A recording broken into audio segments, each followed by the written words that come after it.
자, 여러분 반갑습니다. 오늘은 제주도에서 K8 하이브리드를 5일 동안 운전해본 시승소감을 말씀을 드리고자 합니다. 실내를 보자면 갈색 시트를 처음 타봤어요. 저는 갈색도 잘 때 타는 색이 아니다 보니까 나름 괜찮은 것 같습니다.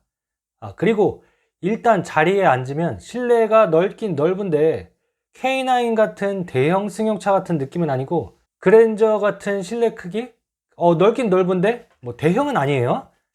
가격대가 비슷한 제네시스 G70 승용이랑 비교를 해보자면요, 실내는 훨씬 넓고 연비는 G70이 리터당 10km 정도인데 K8 하이브리드 같은 경우에는 17km 정도 돼요. 그리고 트렁크를 보시면요, 실제로 제가 28인치 대형 캐리어 3개를 트렁크에 넣었어요. 대형 캐리어 3개. 약간의 공간이 좀 남았는데 실제로 사진을 찍지 못해서 좀 아쉽지만, 물론 캐리어를 넣고 빼고 할 때는 힘들 정도로 빡빡하게 캐리어 3개를 넣었습니다. 어쨌든 대형 캐리어 3개가 간신히 들어갈 정도는 된다, 이 정도의 공간이라고 생각을 하시면 될 것 같아요. 네, 그리고 제가 반자율 주행을 많이 시도를 해봤습니다. 제주도에서 운행을 하는 동안 한 500km 정도 운행을 했는데, 그동안에 제주도 도로 이제 많이 깔끔하고 정비가 많이 되어 있잖아요. 제주도 한정으로 봤을 때 주행을 해본 경험을 말씀을 드리면요, 제가 기대했던 것보다는 차선을 약간 좀 잘 잡지는 못하더라고요. K9하고 비교를 해봤을 때 반자율 주행이 안 되는 건 아니고 가끔씩 좀 이탈되는 거라든지 차선 인식을 좀 못하는 때가 좀 있었어요. 이게 차선도 뚜렷한데 왜 못 잡지? 이럴 때가 한 2번 정도 있었습니다. 지금은 시속 80km를 운전하고 있는 상황이고요, 1시간 조금 넘게 제주도 국도를 운전하고 있는데 63km를 주행한 상태에서 연비는 17km 정도로 운전되고 있습니다. 가솔린이죠. 승차감은 K8인데 묵직하진 않아요. 실제로 공체 중량이 1.6톤이에요. G70이나 그랜저와 비슷한 무게입니다. 참고로 G80이라든지 K9은 옵션에 따라서 무게가 좀 다르기는 하지만 대략 2톤 정도 초반이에요. 빠르게 달리기 시작하면 이제 대형 세단 같은 경우에는 양탄자 타는 느낌이라든지 좀 묵직한 느낌이 나거든요. 좀 안정감이 있는데 K8 하이브리드 같은 경우에는 좀 약간 통통거리는 가벼운 느낌이 나는 느낌이라고 해야 되나? 그렇게 생각을 하시면 될 것 같습니다. 근데 이제 그렇다고 뭐 승차감이 나쁜 건 아니에요. 나쁜 건 아닌데 가벼운 느낌은 난다, 이 정도라고 생각을 하시면 되겠습니다. 그리고 제가 진짜 중요한 거, 간접적으로 급발진을 경험을 해봤어요. 영상을 보시면 아시겠지만 스마트 크루즈로 운전을 하고 있었는데, 사실 제주도는 도로 정비가 잘 되어 있기도 하고 일직선이 많다 보니까 잘못하면 이제 좀 졸음운전이라든지 멍하게 운전하는 경우가 많잖아요. 지금 블랙박스 보시면 아시겠지만 제가 크루즈로 운행을 하고 있었다가 앞차가 이제 정지 신호를 받아서 천천히 정지를 하고 있는 상황이었고요, 제가 멍하게 이제 크루즈 운전을 하던 상황이었어요.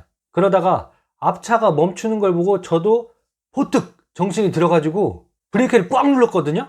근데 차가 앞으로 확 튀어나가는 거예요. 그 순간에 진짜 5만 가지 생각이 다 났었는데 한문철 TV를 보던 게 딱 생각이 나는 거예요.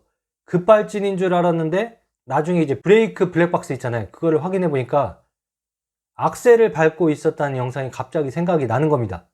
그 찰나의 순간에 저도 악셀을 딱 이렇게 밟고 있다는 게 느껴져서 진짜 급하게 브레이크 페달로 딱 바꿔가지고 브레이크 페달을 확 밟았어요.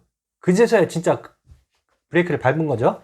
자, 영상 이렇게 좀 자세히 보시면은 정지를 해야 되는데 갑자기 속도가 확 붙었다가 급정지 되는 거.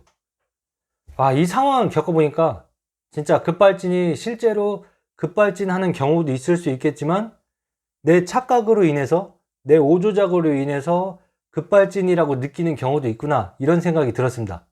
제가 예전에 동영상 올린 것 중에 제네시스 전기차 시승을 해보고 원페달 기능 있죠, 그 기능이 위험하다고 했었잖아요. 제가 위험할 것 같아요. 이게 습관이 들어가지고 나는 이렇게 페달을 밟았다고 생각을 하지만 그냥 이걸 밟아가지고 전기차가 오류가 났다, 혹시나 그런 착각을 일으킬까봐 이 급발진을 경험을 해보니까 원페달도 진짜 습관이 되면 진짜 위험할까라는 생각이 들더라고요. 습관적으로 브레이크 페달이 있는 걸 모르고 악셀만 밟았다 뗐다 이렇게 하다 보니까 기억에서 잠깐 멈칫할 수가 있어요. 영업사원 같은 경우에는 원페달 기능이 되게 편리하다고 하면서 이제 자기도 그렇게 운전을 한다고 설명을 했던 기억이 있는데, 사실 저는 이제 진짜 위험하다고 생각합니다. 특히 장거리 운전하는 경우에는 위험할 것 같아요. 졸음 운전할 때 멍하게 운전하는 사람들이 보통 악셀에 발을 놓고 있잖아요. 왜냐면은 브레이크 페달에 발을 올려놓고 있다가 살짝이라도 밟으면은 크루즈가 풀리잖아요. 그러니까 이제 악셀에다 슬쩍 놓는다든지 발을 안 밟고 있는다든지 그런 두 가지의 경우가 있는데, 멍하게 운전하시는 분들이 이제 악셀에다 살짝 발을 올려놓는 그런 타입이라면, 그러다가 돌발 상황이 생겼을 때 자기도 모르게 급발진해서 저처럼 사고가 날 수도 있어요. 조심하시기 바랍니다.